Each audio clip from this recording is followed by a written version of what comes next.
40 రాత్రులు పగలు అయిందంట. ఈ సమయంలో ఇశ్రాయేల్ జనాంగం ఏం చేస్తున్నారు? ఫస్ట్ ఆఫ్ ఆల్ అప్గ్రేడ్ కాలేదు.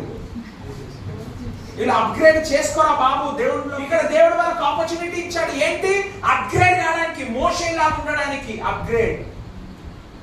కానీ వాళ్ళు ఏం చేస్తారంటే అంటే మోషే మాట్లాడితే చాలు, ఇక్కడ ఇదే ఆనందం సంతోషమే.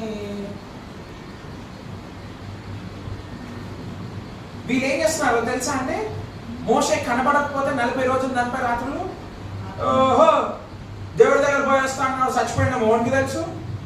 చూడండి వీళ్ళ ఆలోచనలు కూడా వాళ్ళ మాటల్లాగే ఉన్నాయి. ఆయన మాటలు వింటే చనిపోతామేమో అనిపిస్తున్నాడు అన్నాడు. వీడు మోసెస్ రాకపోతే 40 రోజులు 40 రాత్రులు చచ్చిపోతాడు. దేవుడు మంచినోడా? ఆయన మాటలు వింటేనే ఎంత భయంకరంగా కూడా మాకు తెలియదా? నేను పోలేదు అందుకే కొండ మీదకి. ఇప్పుడు పోయినాడు చూడు, రాలేదు. చలో అహరోను దా,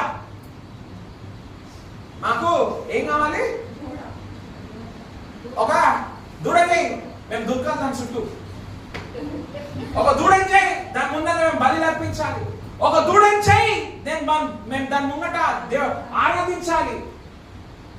అందుకే మొదటిగా అన్నానండి, if you fail to upgrade నువ్వు కిందికి జారిపోతావు. నువ్వు అప్గ్రేడ్ కావడానికి నువ్వు సిద్ధపాటు లేవనుకోండి, నీ జీవితం ఇంకా కిందికి వెళ్ళిపోతుంది.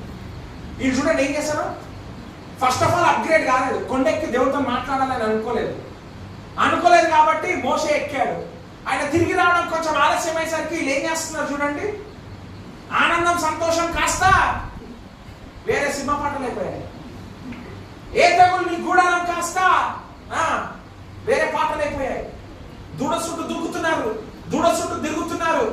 ఆడ మోగాలు ఏం తేడా లేకుండా ఇష్టం వచ్చిన పనులు చేస్తున్నారు. ఏదిరా బాబు మీరు చేస్తున్నారంటే ఈ దూడకి మేము పూజ చేస్తున్నాం అంటున్నారు. ఆ దూడకు అట్లా పూజ చేయాలని ఎవడు చెప్పిండేమో. అంటే వాళ్ళ లోపల ఎంత పిచ్చుంది చూడండి. ఐగుప్తులు ఉన్నారు కదండి, చూస్తుంటారు ఇవన్నీ అక్కడ జరగటం.